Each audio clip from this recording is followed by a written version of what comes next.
Hello everybody, today I'm going to show you the easiest way to make a terrarium, and not just any terrarium but an incredibly attractive one that looks just like this.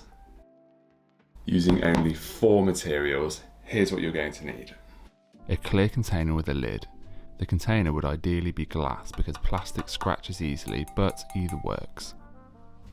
I'm using a fishbowl vase I got from my local florist, and because it didn't come with a lid, I bought a clear acrylic one from Simply Plastics. You measure the opening, put in the dimensions on their website, and they cut it to size and send it to you. Very simple. Water in a spray bottle. It's best to use filtered, bottled, distilled or deionized water because it doesn't leave stains on the glass. Chemicals from tap water can also build up in the soil, which isn't good for your plants.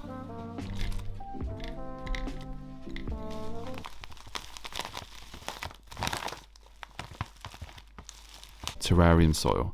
This is very important. You can make your own and I have videos showing you how to do so, but I got this from Grow Tropicals and you can use code TerrariumBen for 10% off.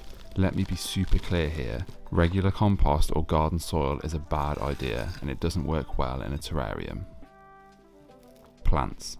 I'm using these 3 because they're easy to find and work well in a terrarium. They're called Peperomia rotundifolia, Pilea glauca, and Fittonia albovenus. First thing you do is add the soil into the jar. How much you add is totally up to you, but you'll need to give the plants enough substrate for their roots to grow in, while being mindful that too much substrate can spoil the overall aesthetic. Arranging the soil on a gradient helps with this, and it also means that more surface area is visible from the front. And don't be afraid to be drastic with the gradient. The soil will stay in place once you water it, and when the plants root into the substrate, it will further secure it. Now I want you to spray your terrarium until the soil is slightly damp. Check the sides, and once it's changed colour around halfway down, it's time to stop and let gravity do its thing. I said this would be easy, and I wasn't kidding. Rather than take the plants out of their pots and plant them directly into the terrarium, I'm going to take cuttings, and here's why. These plants are grown in cost-effective soil that holds onto a lot of moisture, and in my experience, adding plants in whole increases the chances of failure. Each one will root in the humid environment. Using good soil is key here. If you're using compost or garden soil, it will hold onto far too much moisture and will likely result in the cuttings rotting. Here are the cuttings that I'm going to use today. Planting the terrarium is simple. All you have to do is push each cutting into the soil until the first set of leaves comes into contact with the substrate. I find that it looks best to place the larger cuttings at the back and the smaller ones at the front. And I'm also going to mix up the planting here so we don't have blocks of each plant in our terrarium. Repeat this until the surface of the soil is covered.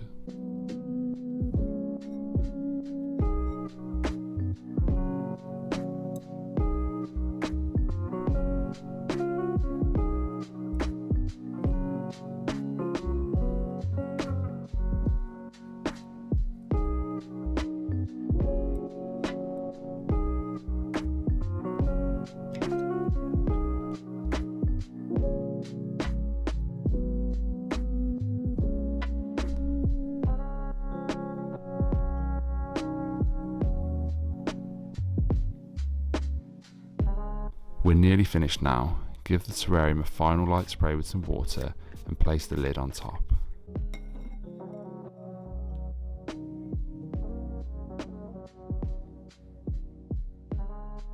Here is how you care for your terrarium.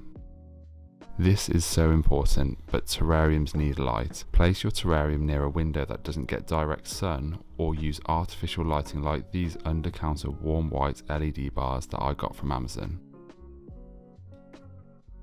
As terrariums have no drainage holes, it is vital that you don't overwater. Keep an eye on the soil, and when it starts to lighten in colour, then it's time to water.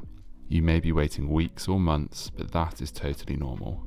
I find that some of my terrariums need watering more frequently than others, and the only sure way to tell when they need a drink is to observe the soil. While some terrariums have succeeded being sealed up, I've found that introducing fresh air on a frequent basis improves your chances of success considerably. To do this, simply open the lid from time to time. I open mine once every few days for half an hour or so, but do whatever suits you. Just don't leave them totally sealed up for prolonged periods of time.